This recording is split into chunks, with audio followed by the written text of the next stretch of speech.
do you know? It's the full Monte Sports Show. It is Sábado Gigante.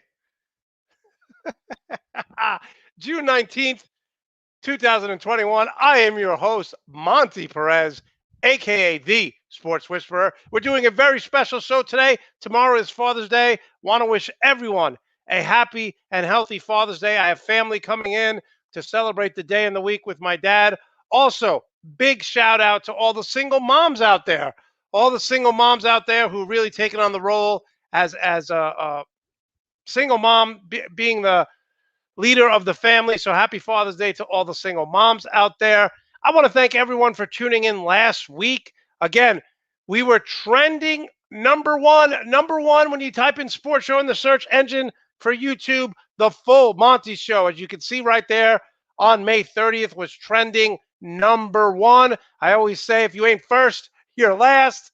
So I want to thank everyone for tuning in. Our goal is to do this show 5 days a week. We can only do that with your help. So how do you do that? How do you help Monte and Nuts and Bolts Sports? Well, the first thing you do is subscribe to the Nuts and Bolts Sports YouTube channel. The second thing you do, click the thumbs up on this show. Click the thumbs up and give us a like. We have the best guests all across the country, and this week is no exception. No exception. Vashti Hurt, Keith Blitzen, is going to join us in about 10 minutes to talk about all things Carolina sports. And then actor, activist, diehard New York Knicks fan, Kirk Acevedo is going to join us from LA to talk about New York sports. But we start each show like we always do, with the good, the bad, and the ugly. Got some good, bad, and ugly, really some controversial topics here. I'm sure people in the chat room are going to be happy, and some are going to be annoyed. But first, this portion of the show is brought to you by BeamOrganics.com. Beam creates the highest quality functioning supplements for better balance, performance, recovery, and sleep. It is trusted by partners and wellness community. Go to BeamOrganics.com and check it out. Go to BeamOrganics.com and check it out. All right, let's start with the good. It's kind of sad in a way, right? Because we always say on this show, you want to evolve, right? In life, you want to evolve. So the NFL came out with this Fox Sports, ESPN, best NFL offenses as a prediction. And you look up there on the top three. What do you got? You have Tampa Bay, Green Bay with Aaron Rodgers, obviously Kansas City. And what was the fourth team that's just in the second tier there, the Buffalo Bills? Here's what it is, guys. This is no longer, for those people who say, oh, defense wins championships. No, it doesn't. You got to run the ball in December and January. No, you don't. By the way, there are two things in life that are considered classic pictures and things. Mona Lisa, beautiful painting, and this Aaron Rodgers discount double check GIF right here. That to me is a work of art. How beautiful is that? The Aaron Rodgers discount double check. But going back to my original thought, the Kansas City Chiefs had running back by committee. Tampa Bay Bucks had running back by committee. Aaron Jones was the only top 5 statistic running back in the Final Four last year. Can anyone name the 2 or 3 running backs that the Buffalo Bills used? So for those people saying defense wins championships and you got to run the ball, no, you don't. That hasn't been accurate since the late 2000s. The days of game managers winning Super Bowls, yes, you'll get the Legion of Boom, but they had Russell Wilson. The Denver Broncos, the no-fly zone, all these nicknames, the Ravens, Peyton Manning was a game manager.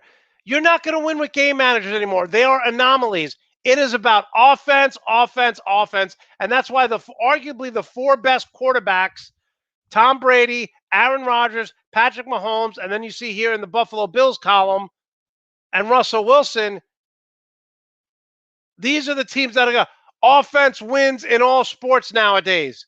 The only team that's not winning with offense is my New York Mets because they have such good pitching. They haven't scored a run in 2.5 games, the New York Mets. So that's the good.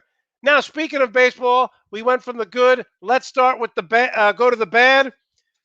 I mean, this is just pathetic. On Thursday, the Arizona Diamondbacks set a major league record with their 23rd straight road loss, making dubious history and getting trounced by the San Francisco Giants 10-3 on Thursday.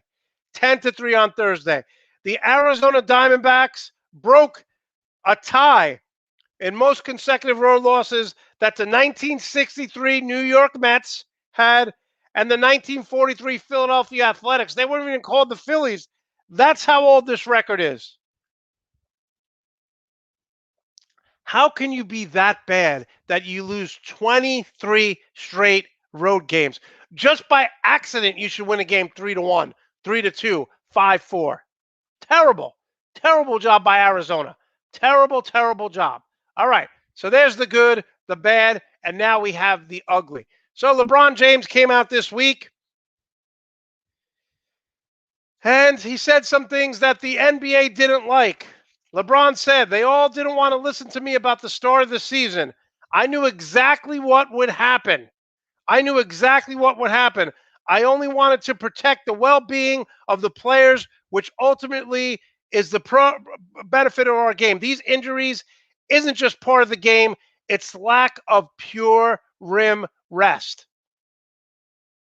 He said, no one knows the body more than I do, which is true. He spends over $1 million a year working all year round. Now, you cannot like LeBron James. I get it.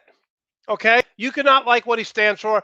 Talking about with my friend Jared last night via text, Jared makes up his own facts. And I said, you can have your opinion, Jared, about certain players. He doesn't like Trae Young. But you can't have your own facts. All right? This is what's happening in our political life, too. Pundits go on shows and they just start spewing lies. They're not facts. They're opinions. You could have your opinion about LeBron James, but he's right here. Facts are facts. Okay? 8, possibly 9 All-Stars are missing playoff games. You want to talk about the bubble having an asterisk? How about this year having an asterisk? Because everyone's injured. Think about this. Think about this. There are 82 regular season games, and to win the playoffs, you got to win 16. That's 98 games. And that's if you go 4-0, 4-0, 4-0, 4-0. That's never happened. So you're looking at about 105 games. It's just too much. It's just too many games being played, and they rush these guys back. I'm not gonna say Anthony Davis, because Anthony Davis has a history of injury. All right. But Kyrie Irving got injured. Kawhi Leonard got injured. Jamal Murray got injured. I mean, it's ridiculous. They'll never do it because it's all about money, right? It's all about money. College football right now is talking about making a 12-team playoff. Why? Money. Dollar bills, yo. That's what it's about. So the NBA is never going to lessen the games. But if they want players to play every night instead of load management, cut the season down to about 68, 64 games. That's it. LeBron James is right. Again, you can have your opinion about LeBron James, but facts are facts. You can have your own opinion. You can't have your own facts. You cannot, and the NBA didn't like what he said, but he's been right on point. He's been right on point. By the way, speaking of the NBA, congratulations to the LA Clippers. I had this series pegged from the beginning, with or without Kawhi Leonard. I had the Clippers winning in 6 games, wrote that in a Nuts and Bolts Sports article, had the Phoenix Suns winning. I have the Atlanta Hawks winning as well, and I have Milwaukee winning. I think Milwaukee is the better team, but it's hard to me to root for them because Giannis can't make a 3. Giannis can't make a free throw. They are not exploiting the injured James Harden defensively. Kevin Durant's going to drop 45 to 50 tonight. You know that's happening. He's going to play 48 minutes. And if I'm Giannis, I go to my coach and I say, look, I'm only sitting down if I'm in foul trouble or when Kevin Durant sits down. If Kevin Durant plays 48 minutes, if we go to overtime, I'm playing all 48 minutes. End of story. Giannis Chris Middleton, Drew Holiday, step up the way Paul George and Man did last night, just dominating the Utah Jazz in the second half. They outscored them 81-47. Hey, listen, if you like NBA talk, check us out Tuesday nights. We normally do the show with the Nuts and Bolts Sports crew, the Full Monty Sports Show at 8 p.m., but I think this week we're doing it at 6 p.m. Have a little scheduling change like today, but we definitely want to get our shows out there. And again, thank you all so much for supporting. Give us a like and subscribe to the Nuts and Bolts YouTube channel. Now, before we get Vashti Hurt on, let's do something we love to do. Let's surf the crowd. They should have. Yeah. Yeah. Yes, I did just say dollar, dollar bill, y'all. Yes, I did. I did, George. I did say dollar, dollar bill, y'all. Yes. Andrea is going to be talking about the Clippers. She's been talking about them all season long. So, yes, Aaron Rodgers mentioned Aaron Rodgers. I also mentioned LeBron James. So don't forget our lovely, lovely bingo drinking card. Anytime we say one of these words, feel free to take a shot. Feel free to take a shot. It's obviously 5 o'clock somewhere, and it's Father's Day tomorrow, so let's enjoy that. Keep the comments coming. We do love them. And Andrea, you're right. You're 100% right. Talk trash to George in the chat room. Talk trash to Greg in the chat room. They keep calling the Clippers, the JV of the Lakers, but the Lakers are golfing. LeBron's making movies. Clippers are playing.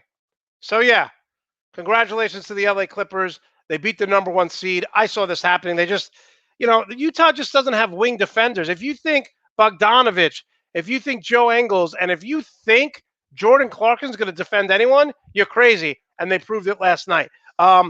I still like Phoenix winning the next round if Chris Paul is healthy. He's obviously in concussion protocol, so we'll definitely check that out. But thank you again. Keep the comments coming. We love having them. Speaking of love having them, let's talk about someone we love having on our show, Vashti Hurt at Carolina Blitzen. Thanks so much for joining the Full Monty Show. How are you today? I'm good. How are you? I'm doing good. Listen, there's a lot to talk about, so let's get up your backgrounds and let's get right into Carolina sports. Let's start with Christian McCaffrey. Listen, I don't care if people get vaccinated. It has no bearing on my life, right? I got vaccinated. The only people I care about getting vaccinated are my friends and family. So if the average person doesn't want to get vaccinated, I don't care. But he came out and said something that was kind of weird. He said, I don't want to talk about whether I got vaccinated or not. How did that fly in Carolina? And did you think that was weird? It wasn't weird, and the only reason why it wasn't weird was because Sam Darnold was asked about vaccination the previous week, and he had said that he had not been vaccinated and that he was doing his research on getting vaccinated. And he got a lot of backlash from Panthers fans regarding that. And I feel like Christian McCaffrey saw the response that Sam Darnold got from not just, well, it was even more than Panthers fans. It was Jets fans. Fans in general who are advocates for people getting vaccinated really came at Sam Darnold hard. And so when Christian McCaffrey came up for his press conference, which I was attending, the protocols for the NFL had just been released. So it was a hot question that was being asked. And I think that McCaffrey saw the reaction that Darnold got and just decided that he was just going to defer and not answer that question. It's amazing because, I'm all for science. I'm all for people doing research. And no disrespect to Sam Darnold. If he doesn't want to get it, he doesn't want to get it. But how much more research do you need? We're seeing all over the country, states that have people who got vaccinated, the coronavirus is going down. States that haven't, it's going up. Again, I don't care what anyone does. I just thought it was a weird answer by both of them. My whole thing is do whatever you think is best, but we don't have tuberculosis anymore. We don't have certain diseases. Right. I believe in science. That's just me. Some people might say, hey, the virus, I hear all sorts of crazy stories. But so you're saying this was more a product of the backlash that Sam Darnold got, and he was just being very calculated in his answer.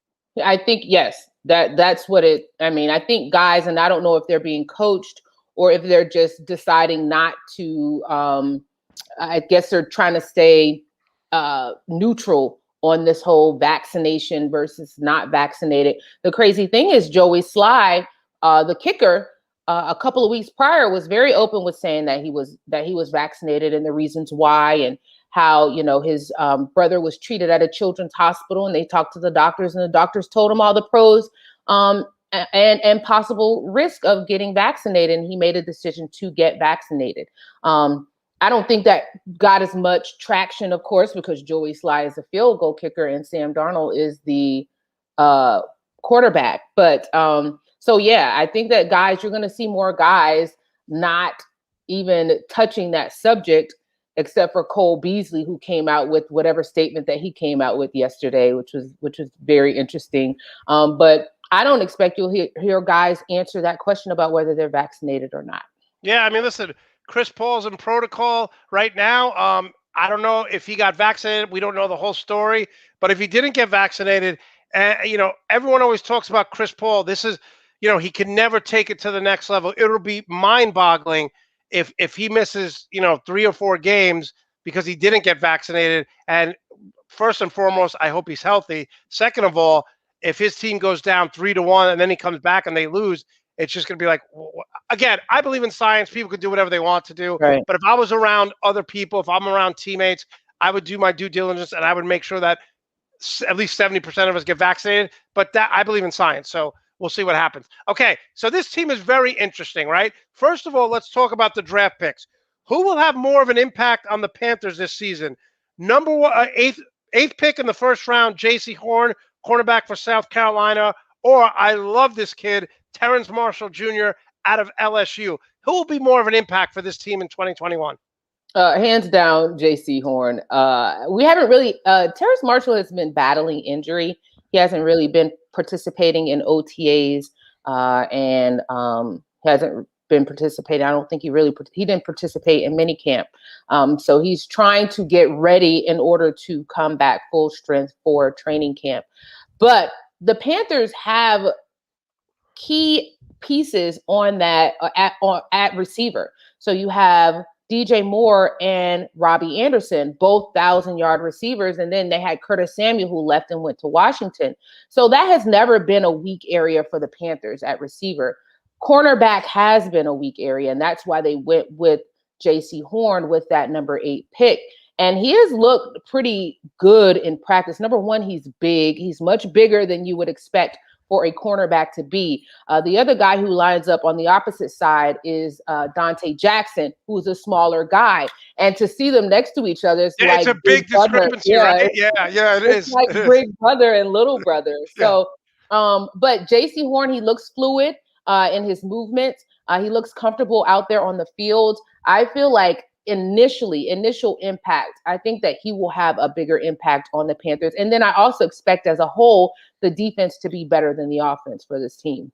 Yeah, I really think, you know, when you talk about J.C. Horn, one of the things I love about him, and I love this about quarterbacks too, we see this with Patrick Mahomes. You see this with Justin Herbert. They're young. They get beat. They throw an interception. J.C. Horn doesn't care. He gets beat. He's still going to be super aggressive. Is there anything that you've heard or you've seen that something that you were shocked beside his size that is wowing people in the early parts of this?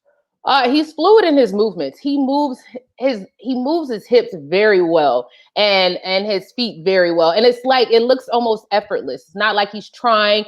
He reacts to the movement of the opposing receiver really well. And he always seems to be there with the play. Now, he has been playing with the second team primarily during OTAs and training camp, but I'm not sure, you know, how that will. They have AJ Bouye right now running with the first team. So I think that we'll see what happens once they get pads on, but he's very fluid in his movements and seems to be comfortable on the field. I don't see, he doesn't really look like a rookie. And with cornerback being one of the toughest positions on the field, I think that's huge for the Panthers.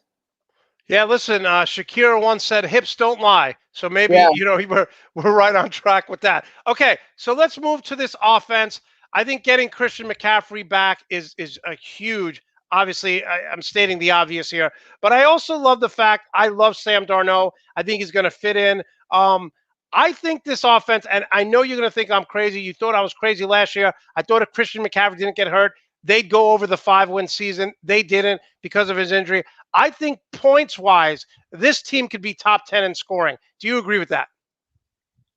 I don't know. Guess not. I guess not. I don't know. I don't know because I am not sold on Sam Darnold yet. I have not. Really? I'm not sold on it yet.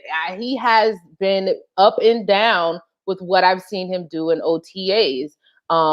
I haven't really seen many deep balls from him, but I think that he'll be more aggressive than Teddy Bridgewater when it comes to that. But him and Robbie Anderson had great chemistry with the Jets. They really did. And that's another thing. We didn't see Robbie Anderson did not participate in OTAs. He did come for mini camp, a mandatory mini camp. So we'll really be able to get a good read on how Sam is during training camp. But if we're basing it on his past, I'm not ready to say that he's going to be a guy to really come in and go gangbusters with this offense yet. He certainly has all the tools and all the pieces. I do see some happy feet if he kind of under pressure when he's in the pocket. The offensive line does have some kinks to work out in Carolina. So there are questions. You have Cam Irving on the left side. Right now, he came in expecting to be the left tackle, but he's been injured. You have Taylor Moton, who's been on the right side, and they drafted Brady Christensen. So they still have to solidify some things on that offensive line, which was a tough thing for Sam in New York. You don't want to have the same thing happen when he comes to Carolina. The good thing is he has weapons in Christian McCaffrey, in Robbie Anderson, in DJ Moore. So he has the weapons. Can the offensive line protect him? And then will he have the confidence? Because those years in New York will hurt any quarterback's confidence. And you can't just have the talent. You got to have the swag. You got to have the confidence when you go there. That's the thing that I don't see from Darnold now. And so can he get that back? Can he get that confidence back? And in the pocket and then amongst that team as a leader on the offense is yet to be seen. It's amazing because I don't know. I remember saying at the time, I don't know what at the time New England was setting records for turnovers, for giving up at least amount of points. And they mic'd Sam Darnold on a Monday night against New England. And that's the famous, I'm seeing ghosts out there. Yeah. I don't know what Jets PR person said, yeah, let's have a young quarterback with no experience going up against New England on national TV and mic him up. Finally, before we move to the defense, best dual threat running back in the NFL. When he got injured, other running backs stepped up, which impressed me with this offense. Shows you what Matt Rule did with so limited. But are we going to see less carries from him and maybe more of him as a wideout so he doesn't get hit all the time and maybe run a slew of backs in there to relieve him? Or are we going to see him carrying it 25 to 30 times, being targeted 5 to 10 times in the passing game? I hope not is the answer, the short answer. I would like to see Christian McCaffrey touch the ball less.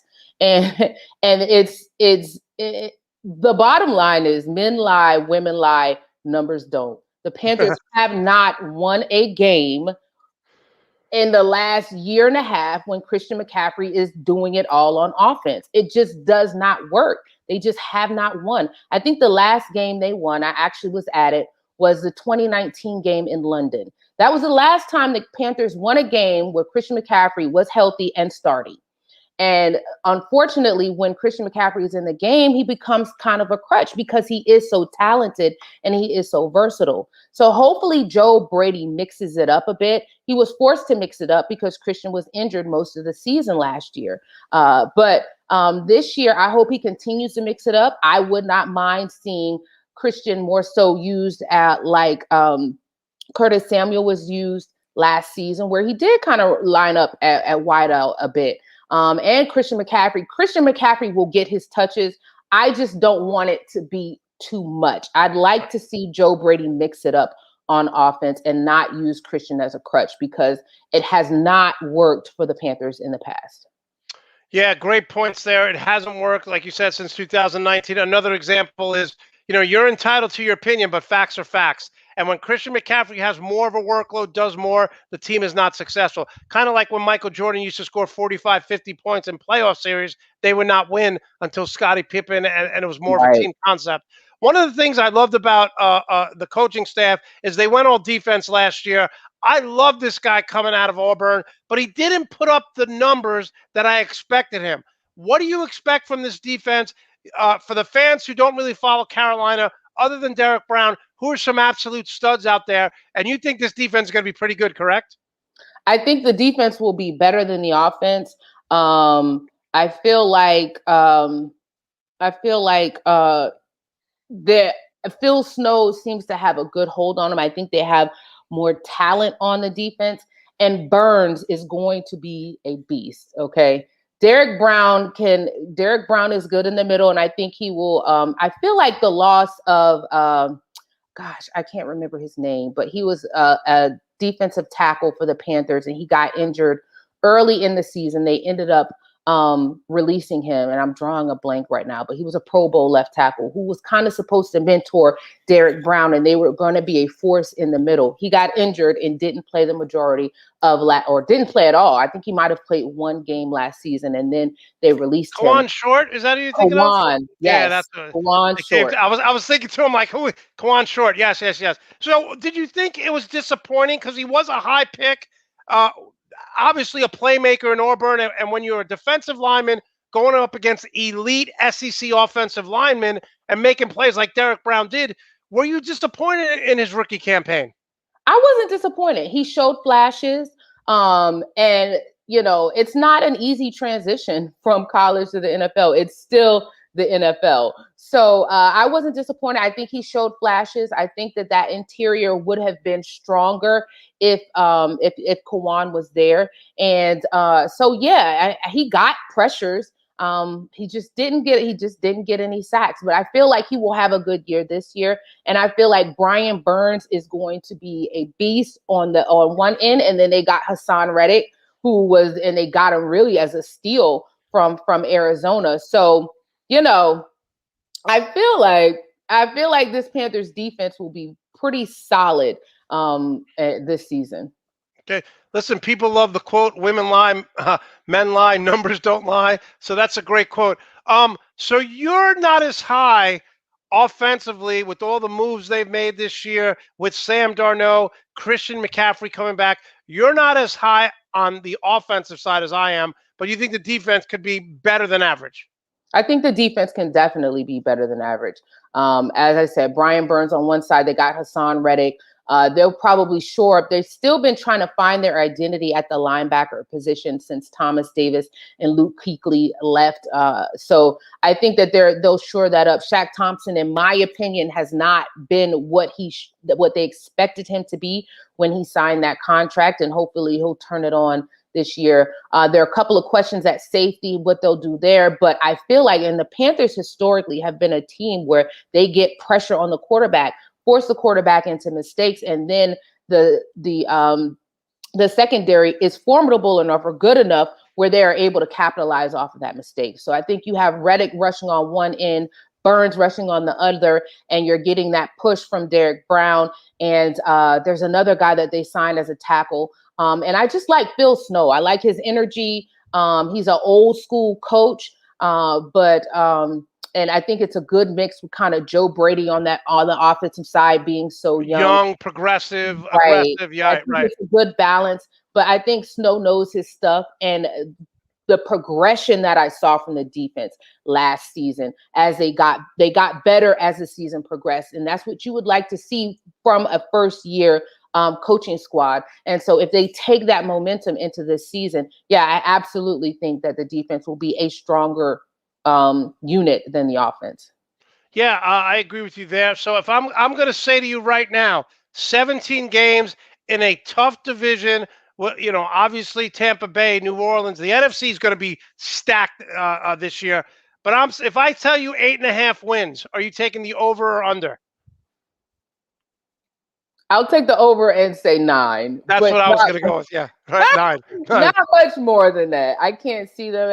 Looking at the schedule, it's going to be tough. I actually think the Panthers have a hard time with New Orleans and Atlanta. And now what's going on in Tampa Bay, it's just the NFC South has been tough, but there's also some fluctuation in the NFC South. So you're going to have Matt Ryan without Julio Jones, and you're going to have the New Orleans Saints without Drew Brees.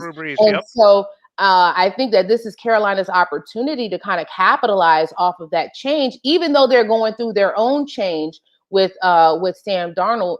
But, I feel like, I think that with so much fluctuation amongst teams other than Tampa Bay, I think that they'll end up splitting those series, which will be good for Carolina. And then they have some other opportunities with the Texans, questionable, the Jets. We know how that goes. The Dolphins. So they have some opportunities to really at least build upon their record last year and have a winning season. Yeah, I think I like the coaching staff. I'm higher on Darnold than you are. Obviously, getting Christian McCaffrey back, you should be in most games. So I think Carolina is a definitely intriguing team, and I really can't wait to watch them. They're one of the teams I look forward to watching just because I love the coach. I loved him when he was at Baylor, and I like what Matt Rule has done. All right, we're talking with Vashti Hurt. You can follow her at Carolina Blitz. Let's switch gears to the Carolina basketball team, and I want to talk really about the rookie because I have been very, very hard on Michael Jordan. Even a blind squirrel gets a nut, but this was a no-brainer. By far the best rookie this year. I look at him and I say, hey, this is. You look at Trae Young, you look at Luka, you look at Ball. These guys can acquire free agents. Luka's a little ball-centric, but these guys want to get everyone involved, right? I mean, he is a team-first player, much better than his brother. What are the weaknesses in his game as of now, and were you shocked at how good he was right away? Because he didn't start at the start of the season. Yeah, I was shocked. And, I was like, I don't know about Ball, we'll see. I was completely wrong, and I'm happy to say that I was completely wrong.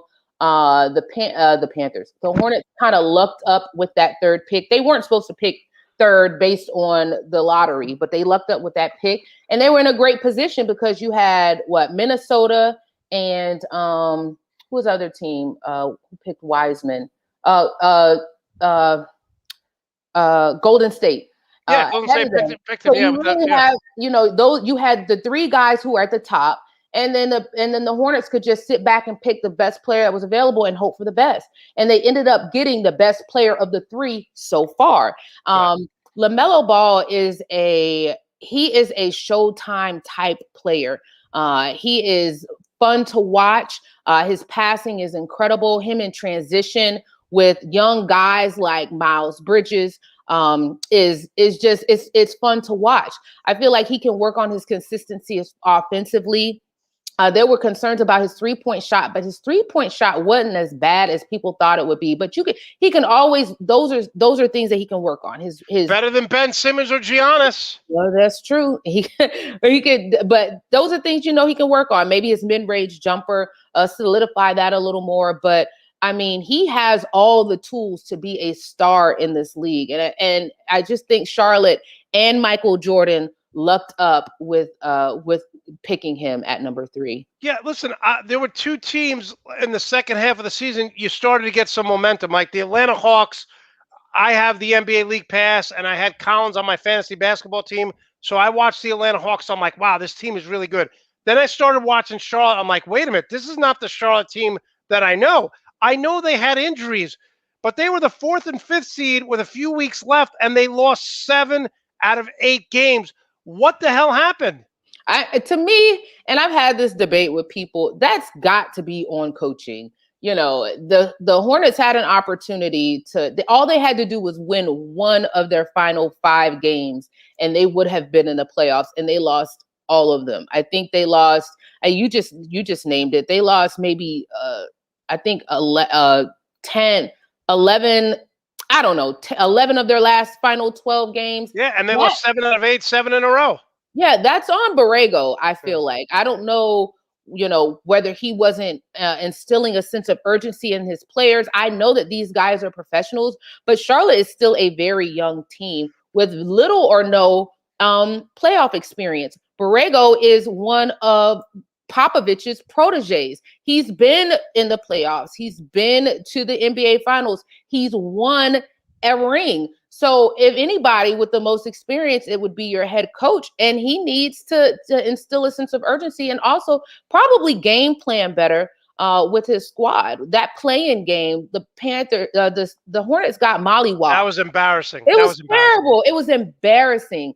And it seemed like they just got punched in the face. It was a Mike Tyson knockout. It was it was stank. People in Charlotte were so hype about it. And for them to come out and lay the egg that they did, that's on Borrego. I would put him on the hot seat just merely for the performance of the Hornets at the end of the season and in that play-in game. If they don't come out next year and make the playoffs, I think he has to go. Yeah, listen, MJ stands for major joke. Oh, stop. Listen, he's been terrible as an owner. There's no way around it. Okay, speaking of basketball coaches, want to talk about Roy Williams, obviously retiring, and now Coach K retiring, the legendary Duke coach. It's going to be Shire and Hubert Davis. Can I make the argument here that North Carolina has won 3 titles with 3 different coaches? It's a state school. Duke is a private school. Very hard to get into. Can I make the argument that North Carolina, despite losing their legendary coach of Roy Williams, is in a much better position with Hubert Davis than my Duke Blue Devils are with John Shire? I'm not buying that, Monte. Wow. I'm not buying that at all. Listen, social media and these young kids are all about swag. It's all about who's popular. It's all about, it's different. Hubert Davis is old school. And the crazy thing is that Roy Williams left because he felt like he could not reach the guys anymore. Right. He was kind of out of touch. And with the transfer portal, North Carolina was no longer the number 1 option for guys. Right. I think Walker Kessler announcing that kind of put him over the top. Like, man, these big guys. Roy Williams runs a very traditional game. Your big men are in the post. Now with, the NBA, big men want to play on the perimeter. They want to be all over the court. And that's just not the style of game he plays. And so you lose Walker Kessler, who was one of your players probably with the most upside potential. And you have this transfer portal. It was just too much. But when Hubert Davis came in, I thought that he would say, okay, yeah, I learned from Roy and I'm going to use some of that knowledge, but I'm also going to be able to get with the times and change or adapt to how the game is changing. Hubert Davis came in and said none of that. Hubert Davis said, it's working and I'm not changing it. Well, if it was working, then Roy Williams would not have retired. So you think Duke's in a better position? I think Shire with Nolan Smith and Chris Carrawell, look at the guys that they've been able to recruit over the years. Zion Williamson, RJ Barrett, Jalen Johnson, although he left. They have a top recruiting class coming in. Coach K is a figurehead, right? And he still is. I mean, he's the GOAT. So that kind of sells itself. But when you're on the recruiting trail and you're getting to know these guys and you're developing a relationship, that's your coaching staff. And John Shire was a huge part of that. And he's 33. Yeah, he's 33. Young. The whole coaching staff for Duke is young. They're going to, and guys, listen, it sounds trivial, but people look at this. They're going to walk into mom's house wearing the hottest J's, and they're going to be able to speak that lingo with them. They're going to show up on social media. That kind of stuff matters to these young kids now. And they're going to Duke is going to provide them with the exposure. And so Coach K still also has 1 year to kind of go out on top. And if they win a championship, that's really going to help Shire even more. You never want to be, as a coach, the guy after the guy. So it's going to be tough for both Davis and Shire. But if I had to pick one or the other, which one is in a better position overall, it's Shire, because I think that youth is going to benefit Duke more so than the old school mentality of Hubert Davis. You totally changed my thinking on this.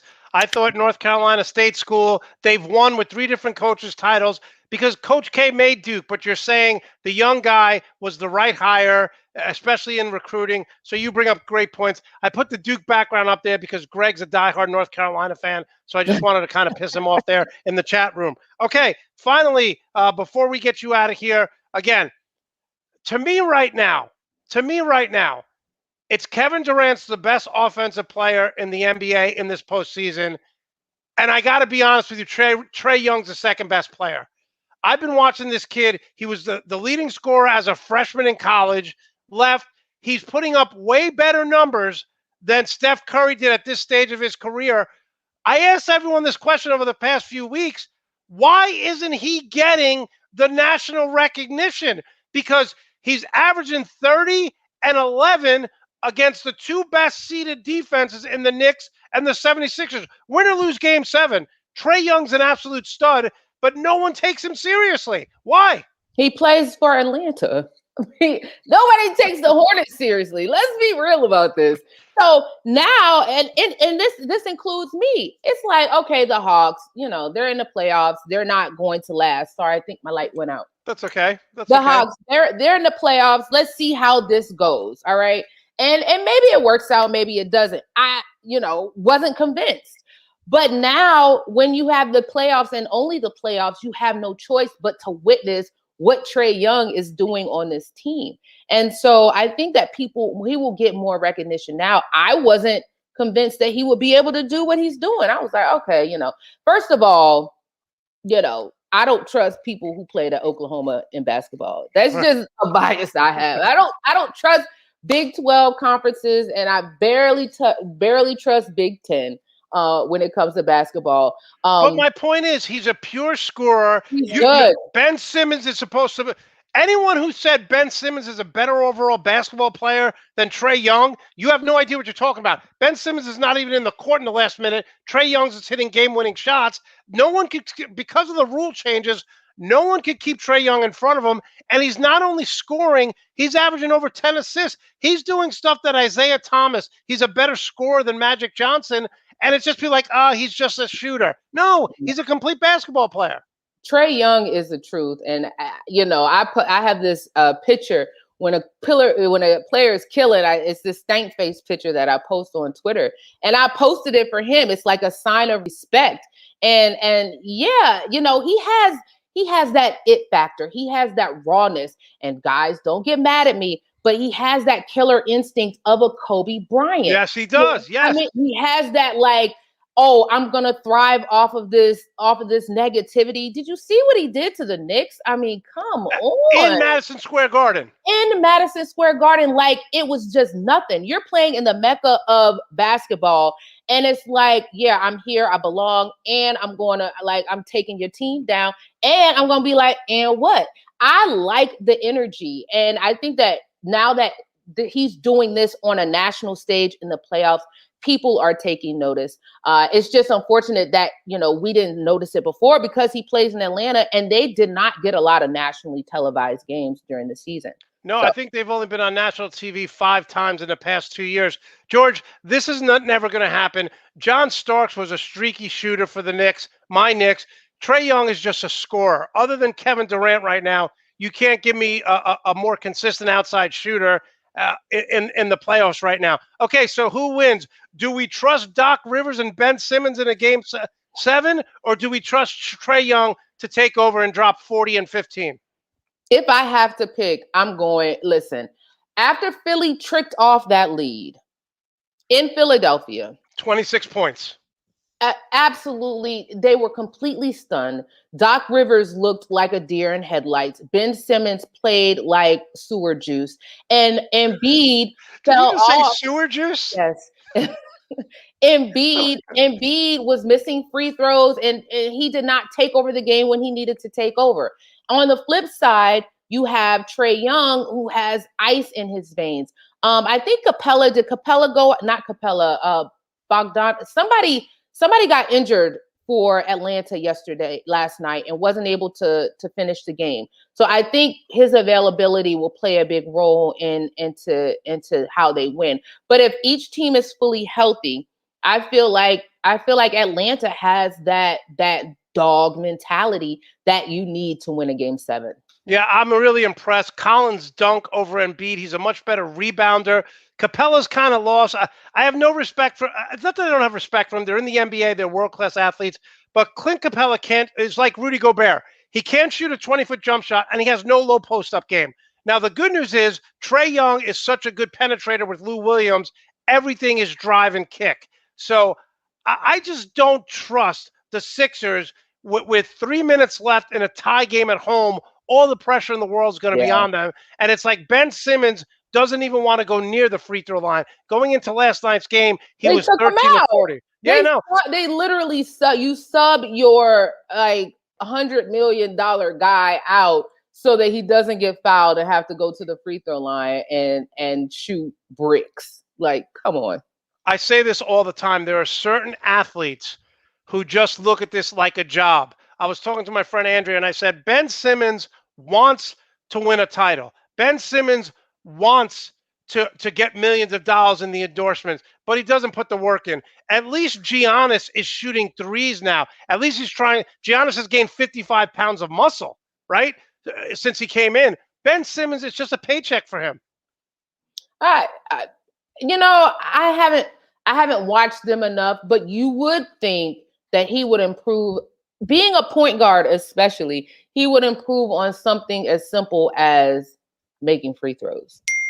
Yeah, no, I agree with that. Okay, how can we follow you? How can we support your career? The fans always love you coming on, and we appreciate you taking the time out. Well, I always love coming on your show, Monte. You can follow me at Carolina Blitz. CarolinaBlitz.com is our website, and then on social media at Keep Blitzing. We have a YouTube page where we post press conferences and stuff, and that's Carolina Blitz. But if you look up Carolina Blitz, you'll find all of our stuff. YouTube, Facebook, Instagram, Twitter, all of that. Okay, figure out some sort of bet, because I'm taking 10 wins for the Carolina Panthers this year. 10 wins. I have you on that. I'm very high. I'm very high on that. I was wrong last year, but McCaffrey got hurt, so that's kind of a pass. But we'll figure out something that we can bet. I'm taking 10 wins for the Panthers. Sounds good. All right. Thanks so much for joining us on the Saturday. Have a great weekend. That was Vashti Hurt. Always does a tremendous job. When we come back, Kirk Acevedo will join us. You're watching the full Monte Sports Show live on YouTube. The Team Nuts and Bolts Sports Store is officially open. Log on to www.teamnbsmerch.com and get your t-shirts, hoodies, polos, all sizes available. Once again, log on to teamnbsmerch.com. Get yours today.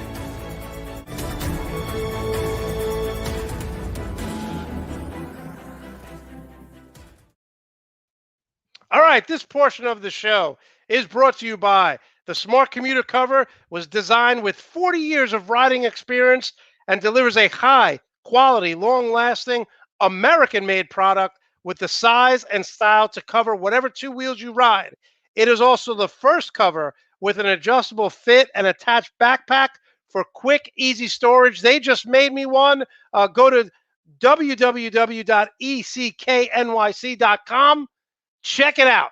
Go to ecknyc.com. They just made me a huge full Monte Sports Show cover, so I can't wait. They just shipped it. I should be getting it next week. All right, let's bring on one of our favorite guests. You may know him from his acting. He was in the HBO series Oz. You may know him from his activism. You may know him from his Twitter, challenging bullies all the time. I love that. He's got the mentality like Cobra Kai, strike first, strike hard, and a diehard Knicks fan, which we'll get into. Kirk, thanks so much for taking the time out. Really appreciate you. Oh, thank you for having me, brother. Appreciate it. All right, let's get right into it. You were mad at me on Twitter because I said the Atlanta Hawks were going to beat the Knicks. And this is not, we're not going to talk about the negatives here. I even got the orange on today for you, for the Knicks. But let's just talk about Tom Thibodeau. Tremendous job. He won Coach of the Year. Kirk, when was the last time you saw the Garden rocking? Not for a game or an upset, but the whole second half of the season, the Garden was absolutely rocking. Oh, wait, you're talking about not since '99, right? Was that when the finals? Maybe Melo for 1 year? Maybe Melo for 1 year, that 54-win season. Yeah. Yeah. It's true. Absolutely. And what'd you like about him? Because I'm still a little concerned with him offensively, but the players seem to love him, Kirk. This is the thing about Tibbs. First of all, it's all about structure. It's like going to the military, right? You have those guys that they need structure. They need to be told what to do, how to do it, how to win. And that's what Tibbs does best. You go back to Phil Jackson and you realize he messed up so big. So bad. So bad. Because so bad. You actually had a better team back then on paper. Yes. And look at Tibbs, how he got everyone to buy in to playing defense. Everyone. I mean, did you see Randall's defensive numbers? Yeah. Well, they were number one in the league. Even Derrick Rose was buying in. Yes. Derrick Rose was blocking shots, jumping in the air. And that's what a leader does. He galvanizes his players, the whole team.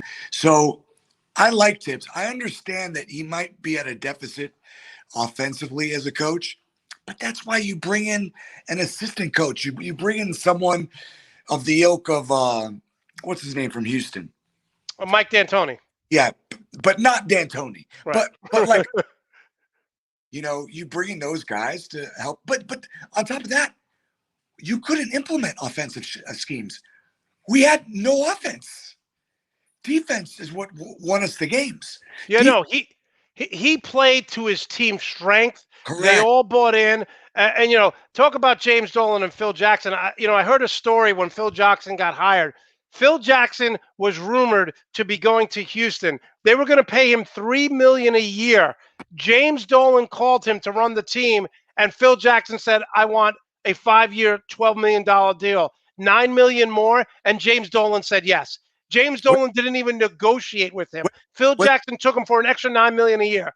Wasn't it actually $15 million over 4 years? I thought it was. Yeah. So it was $60 million. Yeah, $60 million. But I'm saying he made $12 million more than the next guy, than what Houston was offering him. So James Dolan is a joke. All right. So here's the problem I have.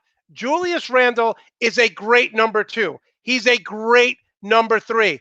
They're going to pay him number $1 because the Knicks don't know what it's like to be successful. They had it this year, and you're going to pay this guy $30-40 million, and he's not worth it. Okay, hold on a second. Hold on a second. Hold on. If we max him out right now, it's $106 million over 4 years. Okay, he's not worth it. He's not worth it. No, because he's going to be the number 1 option, Kirk. He's not the number 1 option. No. But you're missing. You're jumping from A to Z. You're missing everything. Hold on. What you don't realize is he's number 1 for now. You get let's say you pull a Damian Lillard. Okay. Rank number 2. Right. But my point is, why are you going to pay him all that money and then the Knicks are going to re-sign him, and I'm not saying they shouldn't. But that's not a lot of money. Okay, but what I'm saying to you is they need to get this guy's a number 1 guy right here. This is a number 1 guy.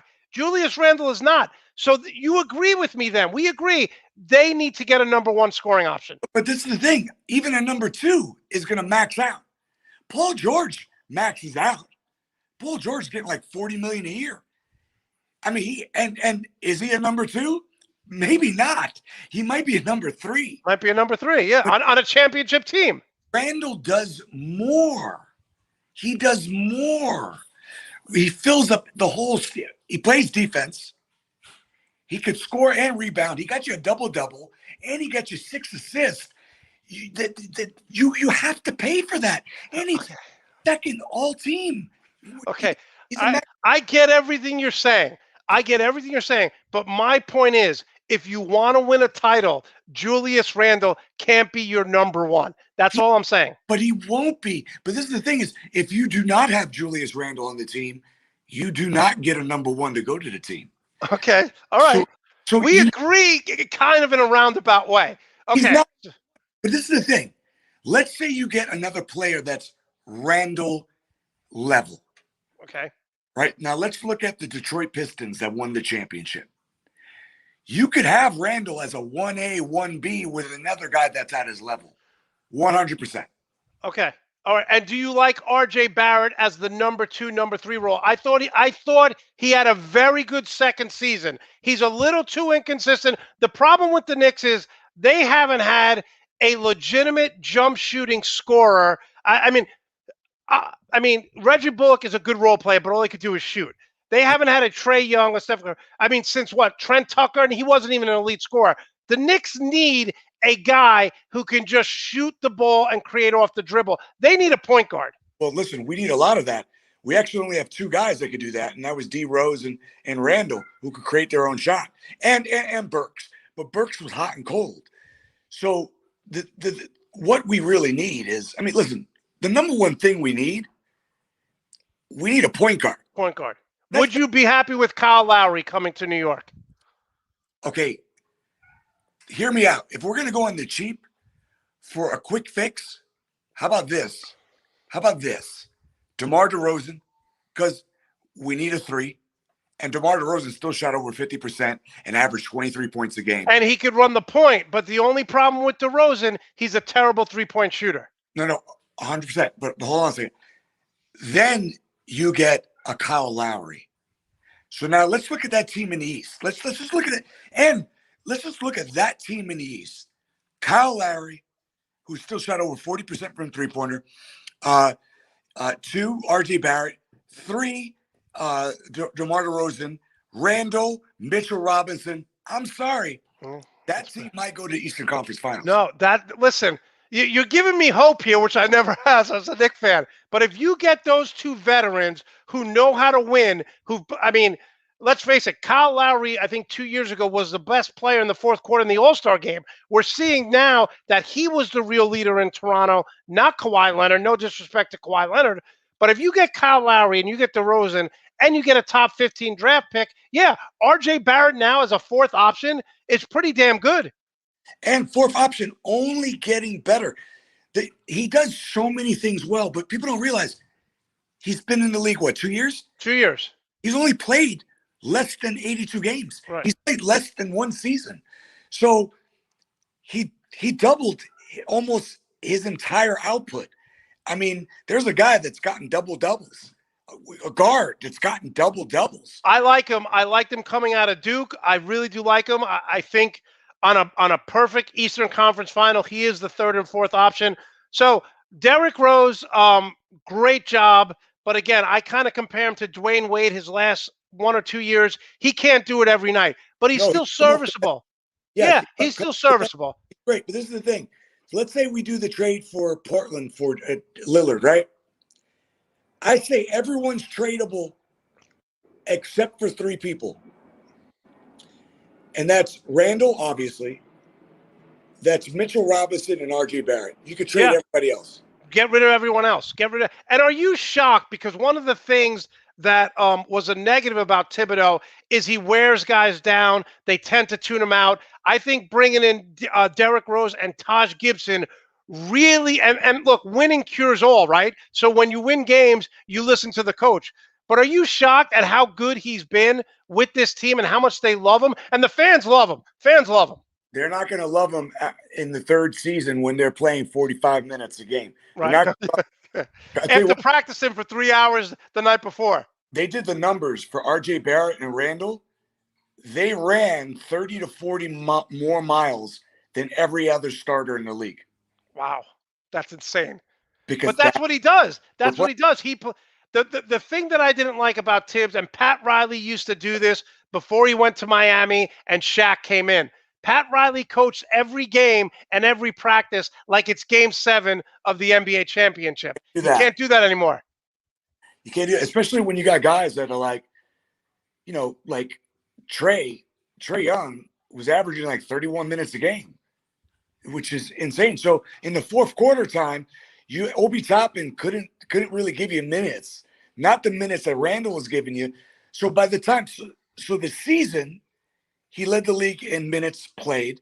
And so now the playoffs, the intensity is even higher for Randall. And then by the 4th quarter, he's done. He's shot.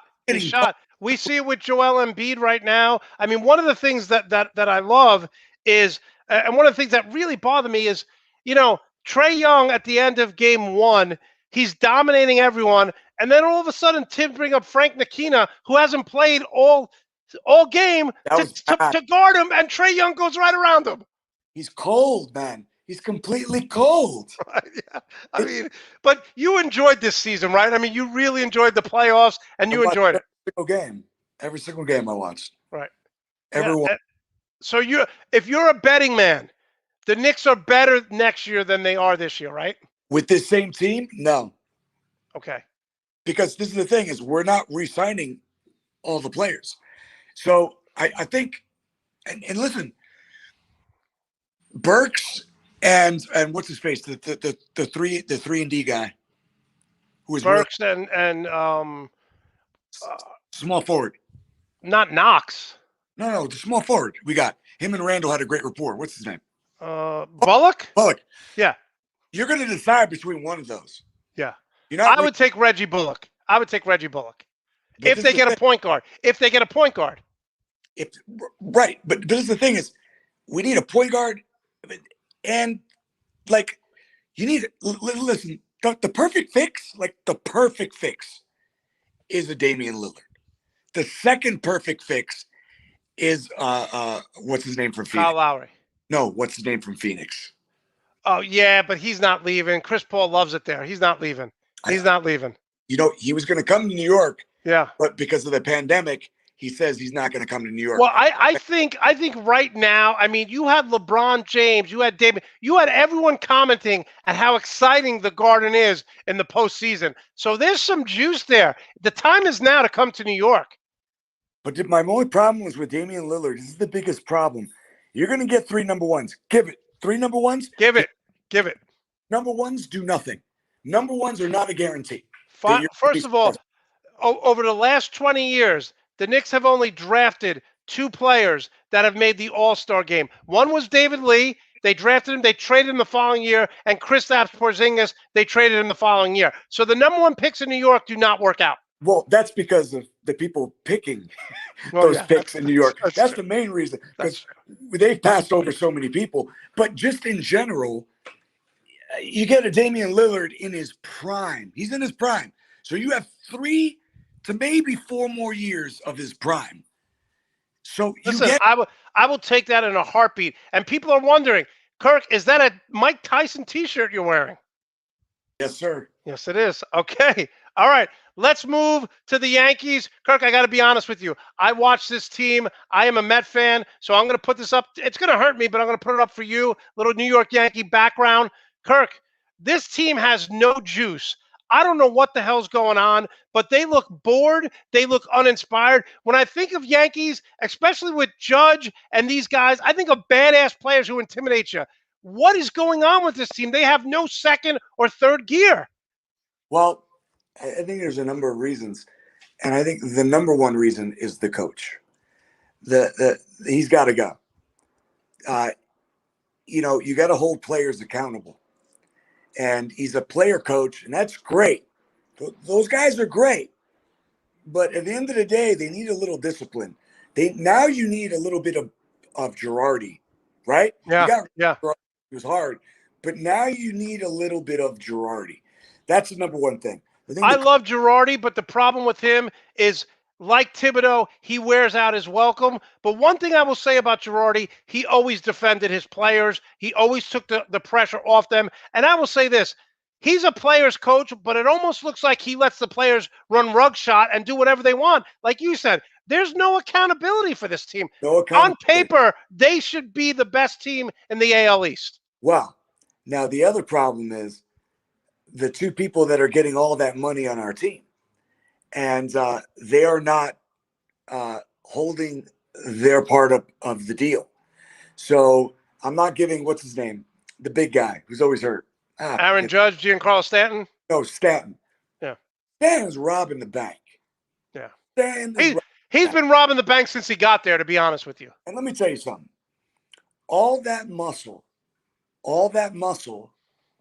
does, in some sports, it does not work.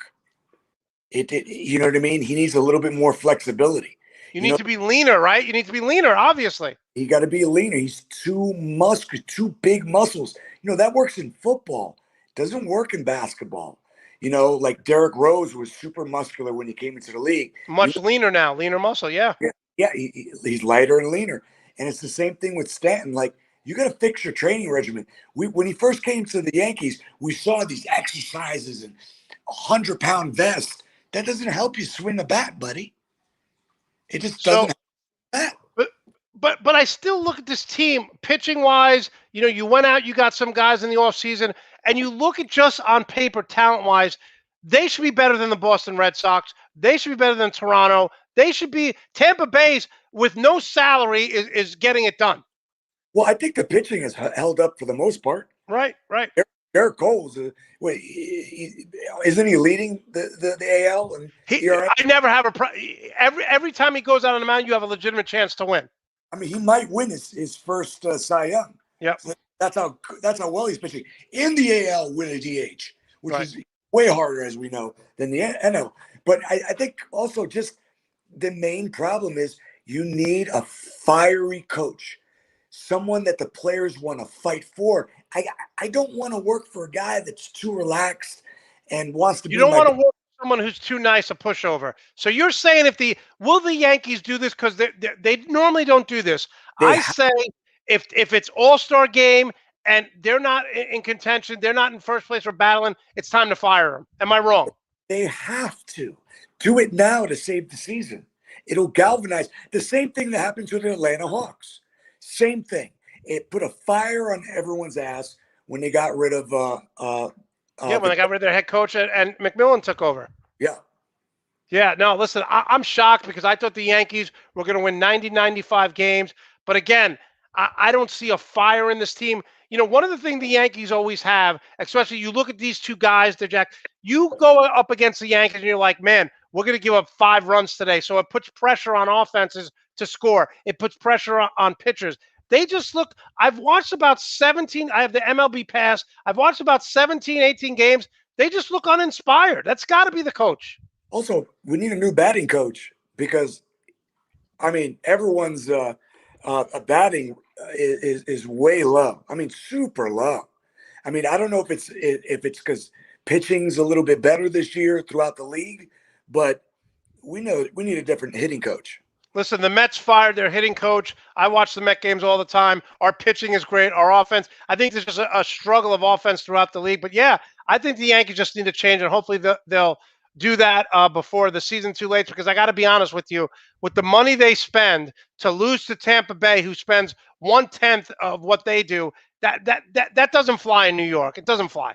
Plus, there were trades that the Yankees could have made preseason that they just didn't jump on, that the normal Yankees from 10 years ago would have jumped on half of these trades. If Steinbrenner was around, dude, he'd be going to the clubhouse and saying, you mother effers better get in line. And that's what we need. Well, Kirk, I hate to say this, but it's almost like the Yankees there's no sense of urgency from the top to the bottom of the organization. And this is New York Yankees. It's like when Tom Brady goes to a team, if you don't make it to the championship, they're miserable, right? The Patriots, how come is it the whole organization is just complacent?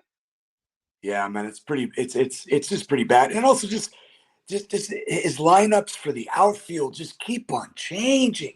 I mean, I get rid of Aaron Boone, please. No, listen, you're loud and clear. And listen, I'm happy, but when was the last time that the Mets were stealing back page headlines? And they're doing it because the Mets are playing great. All right, we're talking with Kirk Acevedo here live on the Full Monty Sports Show. Make sure to subscribe to the Nuts and Bolts YouTube channel. Give us a thumbs up. Let's move real quickly to the Giants. I like this trade. A lot of people didn't.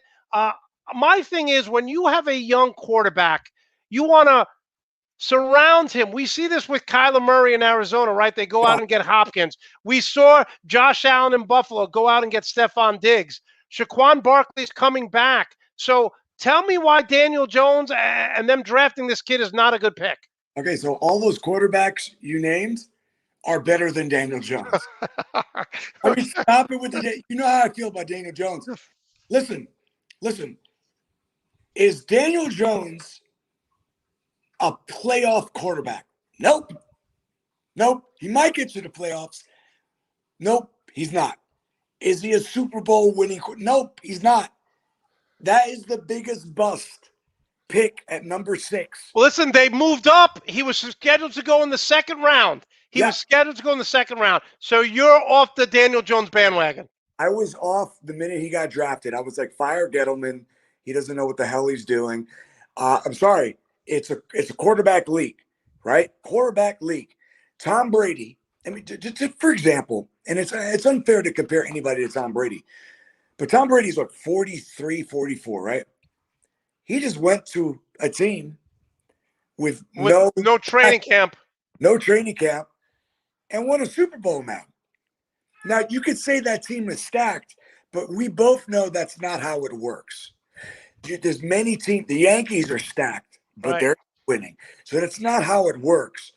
You had a player that galvanized and just demands excellence and makes it fun. I mean, he's a unicorn. So it's totally unfair. My thing is, I don't see Daniel Jones. I don't even think he has the voice in the locker room. Now, the problem I have is everyone keeps saying we got our leader back in Saquon Barkley, and that's great because Saquon Barkley, other than Christian McCaffrey, may be the best running back in the NFL, along with Alvin Kamara. But your quarterback has got to be the leader, Kirk. And And one of the things that was critical of Daniel Jones is that he doesn't command the room. Listen, you're preaching to the choir. I'm depressed. Everyone's like, oh, we might win our division. I'm like, we're not winning our division. I got the Redskins winning the division. Well, but that division's up for grabs. You know that. I mean, it's not good. Right. Exactly, 100%. But that's my point. That there's like 4 different teams that could win the division. That's how bad the Giants are. Well, to go to your point, I posted this early on in the show. This is the best offenses in the NFL. Look at it. Tampa Bay, Green Bay, Kansas City, Bills, Arizona. You look at Seattle. I mean, it's all quarterback play. Yeah. Now, do you think that the Giants are going to stick with Daniel Jones? Because if they admit they made a mistake, here's what I loved about Arizona. They drafted Josh Rosen. 1 year later, they fire the head coach. They go out and they get Kyler Murray. I think the Giants are sticking with him because they don't want to admit they made a mistake. How about this? How about you go out and you get Aaron Rodgers? You do something that's un-Giant-like. Now, the Yankees and Giants, they operate the same way. They're conservative, right? Their management their ownership is conservative. If you get Aaron Rodgers, now, why would Aaron Rodgers want to leave Green Bay for whatever reason? But he has a Super Bowl contending team there. Oh, we lost Kurt. All right, we'll get Kurt right back. Hopefully, listen, he's bringing up great points. All right, Kurt, we got your back. Go ahead.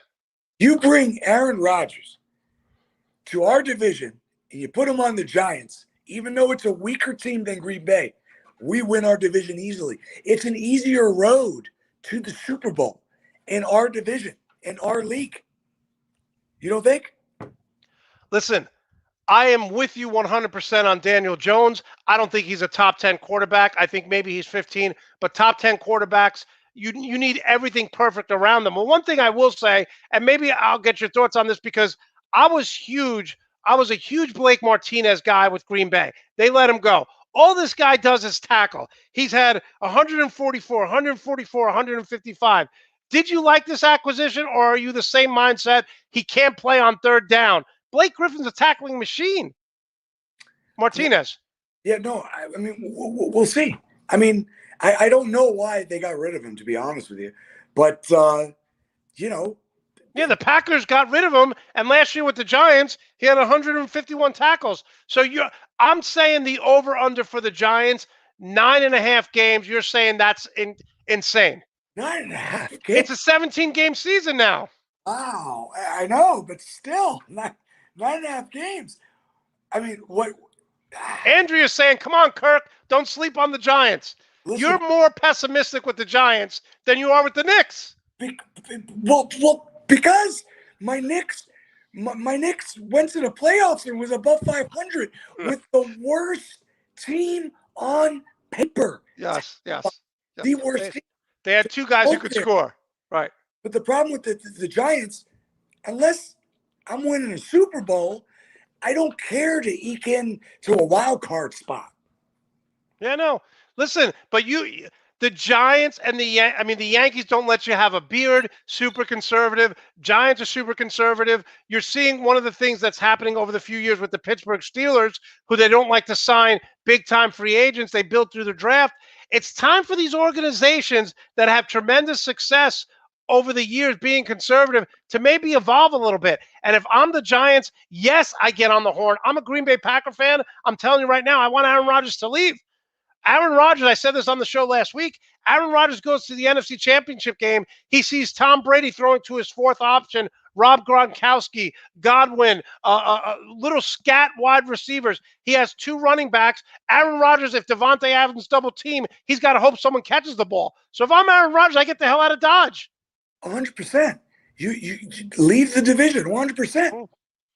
Yeah, and not only that, I think Green Bay is a conservative, middle class of the road. They don't have an owner. Aaron Rodgers has outgrown Green Bay. He's posting pictures of him in Hawaii. He's hosting Jeopardy. Green Bay wants the lunch pail guys, go to work every day. Get out of Dodge, Aaron Rodgers. Okay, speaking of conservatives, Kirk, one of the reasons why I love following you is you stand up to bullies on Twitter. But here, Kirk, I don't understand the mentality, right?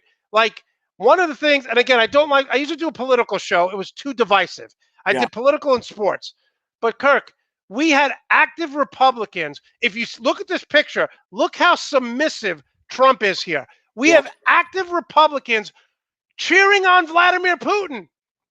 What the hell has happened? One thing this guy did, he turned us around. Instead of uniting Americans, he made Americans hate each other, Kirk. He made Americans hate their neighbors. Yeah. How do we fix this? Because I got to be honest with you. I'm going to tell you a quick story. I was dating this woman right when Trump was inaugurated. We were supposed to go out with my two friends and their wives. And my girlfriend at the time said, Monte, what are we doing going out with them? They don't like immigration. They don't like LGBT community. They are so misogynistic. Kirk, how can I be friends with someone who's against everything I believe in?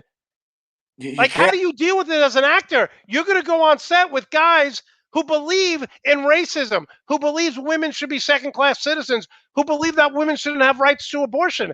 How do we unite this country?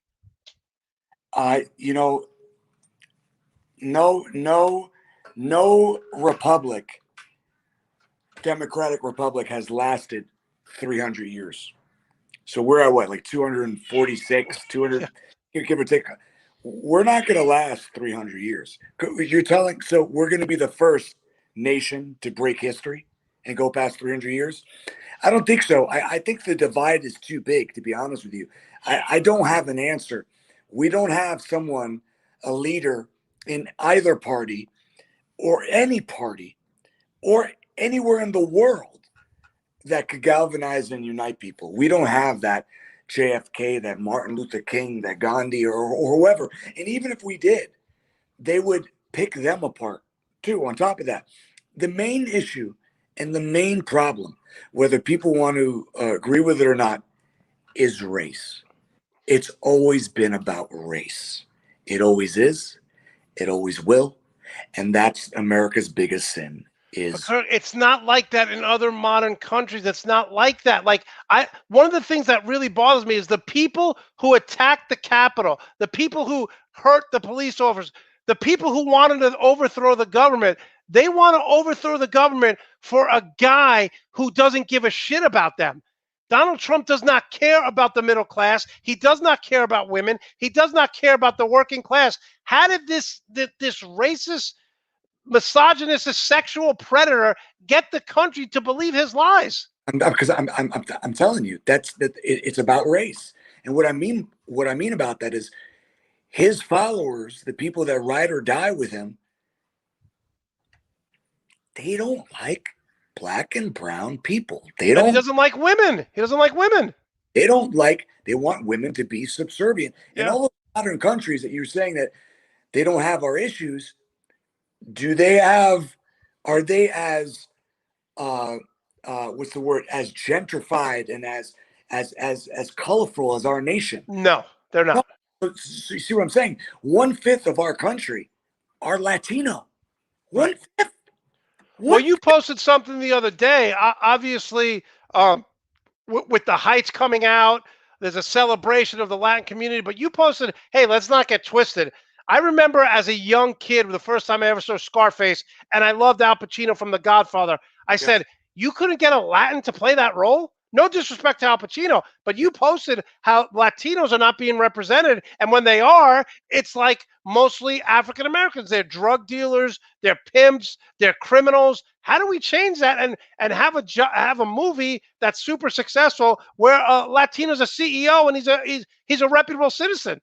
Yeah, obviously the right answer is that you need Latino writers to write about what they know and write about their culture. But this is the issue, is that unless those Latino writers get the opportunities, and who gives those opportunities? Studios and networks. Who runs studios and networks? Old white men. Correct. So, the problem is, the question.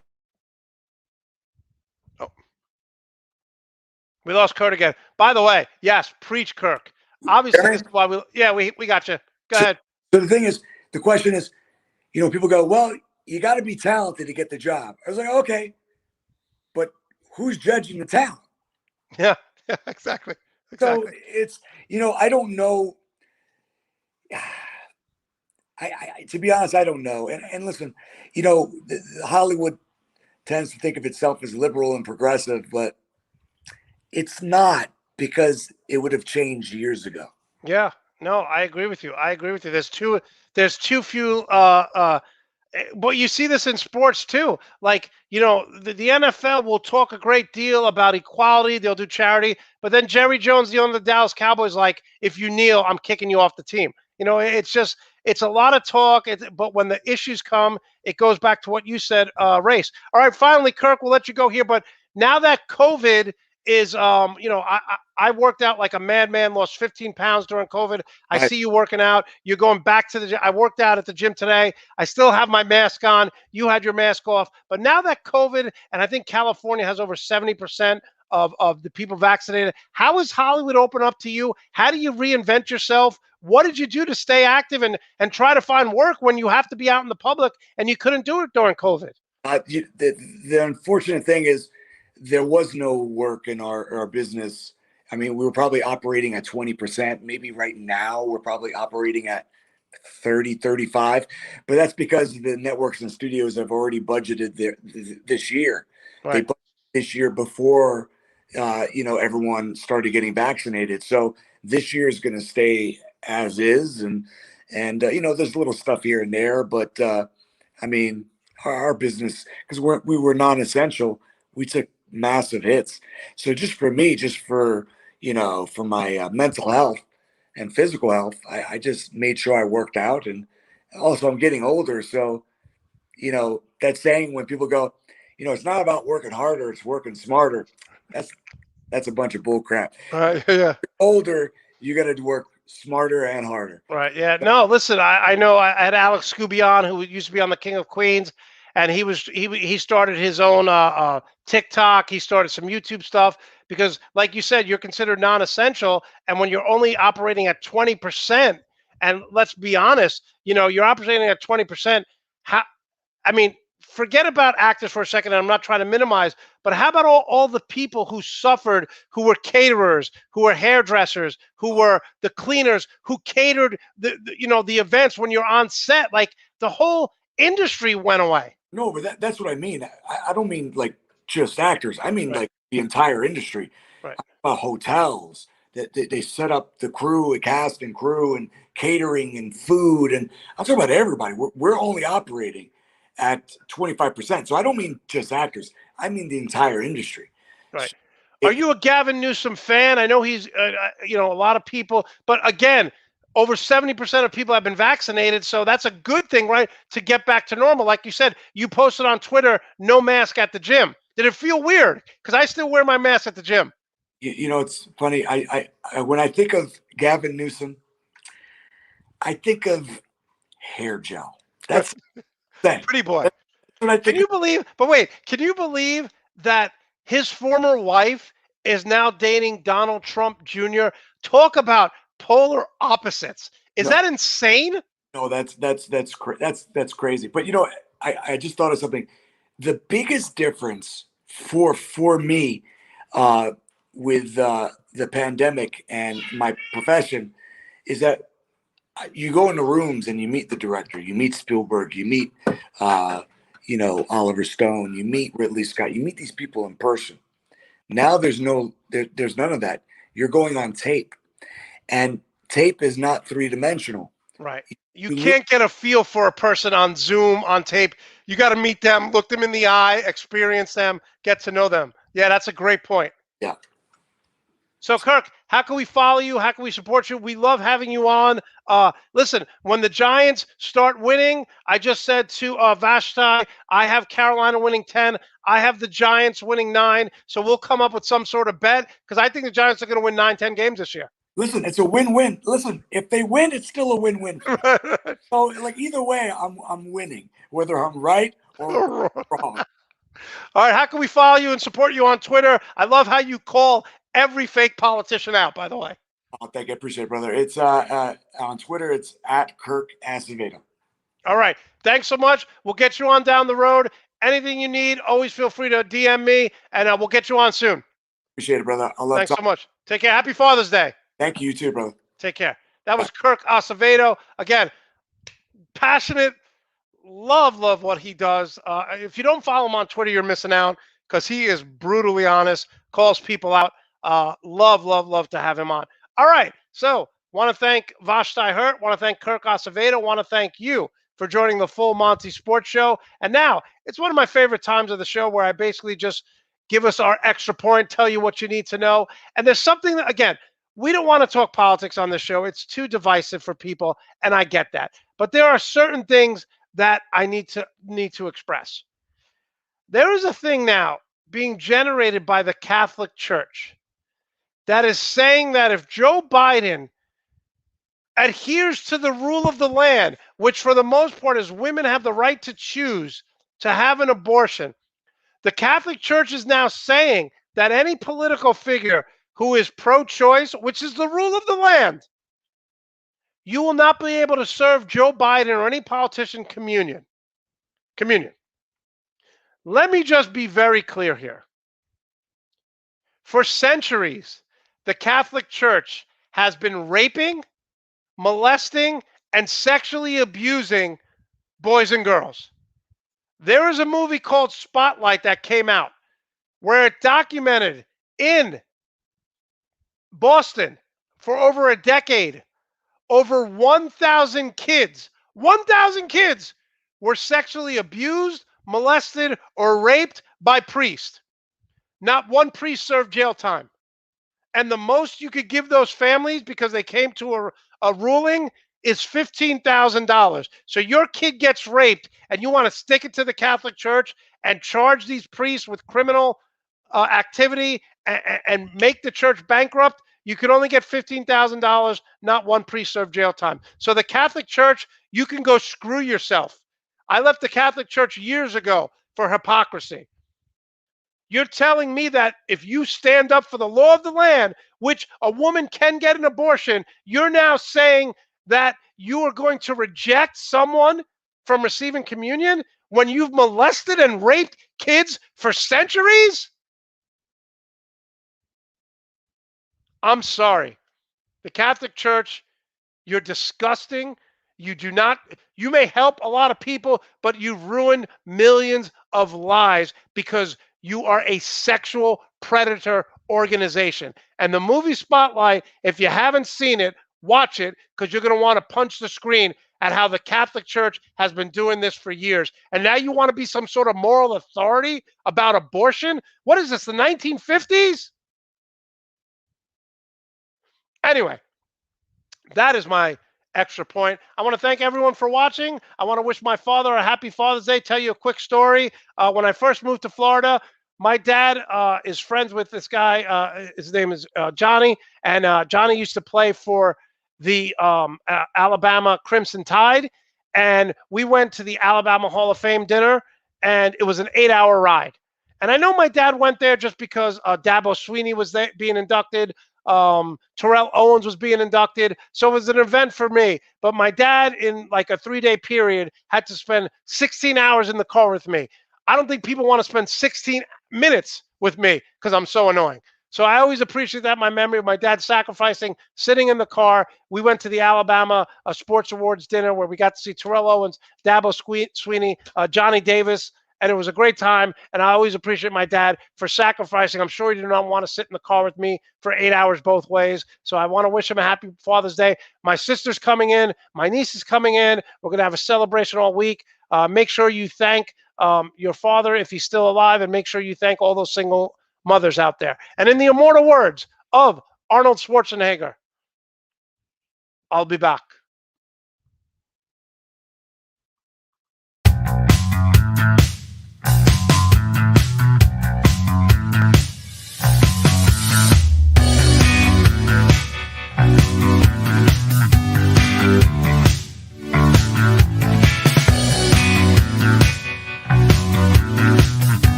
The Team Nuts and Bolts Sports Store is officially open.